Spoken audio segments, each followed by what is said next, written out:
ქართული ხალხის ხმა ისმის კონგრესში, ქართული ხალხის ხმა ისმის ამერიკაში, სხვადასხვა მხრიდან, სხვადასხვანაირად, მაგრამ ჯერჯერობით ისმის. და სანამ ქართული ხალხის ხმა ისმის აქ, მანამდე ამერიკა იდგება ქართული ხალხის გვერდით.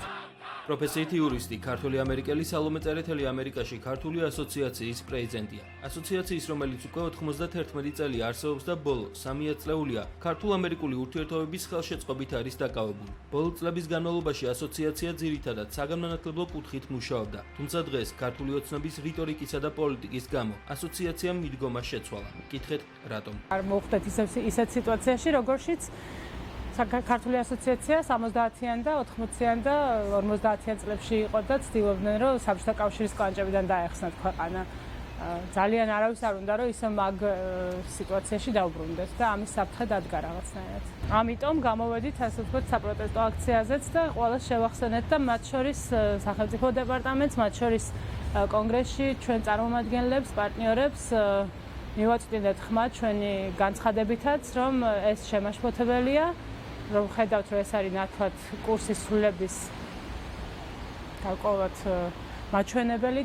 თითქმის საუკუნის ისტორიის მქონე ქართული ასოციაცია ამერიკაში როგორც დემოკრატიულ, ასევე რესპუბლიკურ პარტიასთან თანამშრომლობს. მჭიდრო კავშირებს ინარჩუნებს სახელმწიფო დეპარტამენტთანაც. ასოციაციის პრეზიდენტი განმარტავს, რომ ქართველ ხალხს და საქართველოს ევროპულ მისწრაფებებს ვაშინგტონში ორპარტიული მხარდაჭერა აქვს, რომელიც გაგრძელდება მანამ, სანამ ამის სურვილი ქართველ ხალხს ექნება. თუ ქართველმა ხალხმა გადაწყვიტა, რომ უნდათ ავტორიტარიზმში ცხოვრება, ამერიკა ჯარებს არ გამოაგზავნის და არავინ ამაზე თავს არ მოიკლავს, თუ ჩვენი მოსახლეობა დაყრის ფარხმალს, ასე ვთქვათ, ან უბრალოდ გადაწყვეტს, რომ არ უნდათ ესეთი ქვეყანა. მაგრამ სანამ ქართული ხალხი იტყვის, რომ ჩვენ გვინდა დემოკრატიული ქვეყანა, მისი პარტნიორები, ამერიკაც, ევროპაც დარწმუნებულია, რომ გააგრძელებენ მხარდაჭერას მაქსიმალურად. პროფესიით იურისტი ამბობს, რომ ქართული ოცნების მთავრობის მიერ დამტკიცებული უცხოური გავლენის გამჭვირვალობის შესახებ კანონის ყველაზე დიდი პრობლემა პარტნიორებისადმი დამოკიდებულებაა, რომელიც სცილდება იმ პრინციპებს, რაზეც საქართველოს ამერიკასთან და ევროპასთან პარტნიორობაა დაფუძნებული.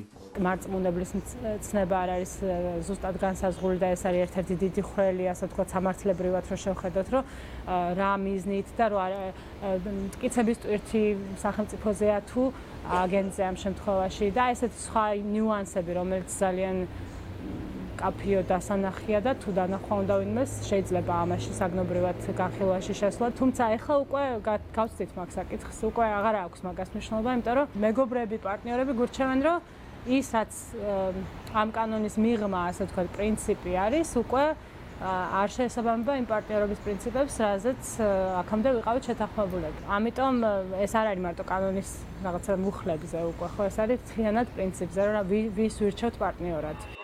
ერთ დროს რეგიონში მოწინავე საქართველოს დღეს ანალიტიკოსების შეფასებით ავტორიტარიზმსა და დემოკრატიას შორის ზღვარზია. გზაგასაყარზე მდგარ ქვეყანაში კი დასავლელ პარტნიორებს იმედს ქართველი ხალხის მასობრივი წინააღმდეგობა უჩენს, რომელიც საპროტესტო აქციების სახით უკვე კვირებია გრძელდება და მკაფიოდ პროევროპულია. როგორ შეიძლება პოსტსაბჭოთა ქვეყანა გადაიქცეს დემოკრატიულ ქვეყანად, საქართველოს იყო ამისი მაგალითი.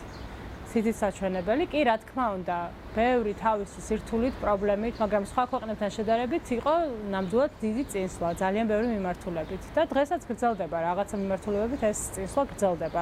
თუნდაც იმას რომ შეხედოთ ადამიანებს როგორ გათავისებული აქვთ თავისი აზრის გამოხატვის თავისუფლების შეგრძნება. ბევრ ქვეყანაში ეს არ არის. ამიტომ ყოველთვის ყველა უყურებდა ბოლო რამდენიმე წელია, 30 წელია, ესე თვალს ადევნებდნენ როგორც კარგ მაგალითს პოსტსაბჭოთა ტრანსფორმაციის, ასე ვთქვათ და დღესაც რაღაცნაირად იმედით უყურებენ. რა მიმართულებით გააგრძელებს სვლას საქართველოს მხოლოდ და მხოლოდ ქართულ ხალხზეა დამოკიდებული და სურვილზე თუ როგორ სურს ერს რომ იცხოვროს. რუსეთში არის რომ რასაც გეტყვიან ის უნდა გააკეთო, ნიპალოჟენა, რაღაცები არ შეიძლება და ამაზე კითხვაც არ უნდა დასვა. ამერიკაში ესე არ არის. და ამიტომ ადამიანისთვის ცხოვრება აქ უფრო კარგია, იმიტომ რომ შესაძლებლობა გაქვს რომ იყო ის ვინც ხარ. და რუსეთში უნდა იყო ის, რასაც გეტყვიან. არ იქნები და აგერ შევხედოთ ნავალნის, აგერ შევხედოთ ყარამურზას, რომელიც ამდენი ხანია ციხეშია. ეგეთ ქვეყანა გვინდა? რა ვიცი, არ ამგონია რომ საქართველოს უმრავლესობას ეგეთ ქვეყანა უნდოდა. საბა გუჯაბიძე, ამერიკის ხმა, ვაშინგტონი.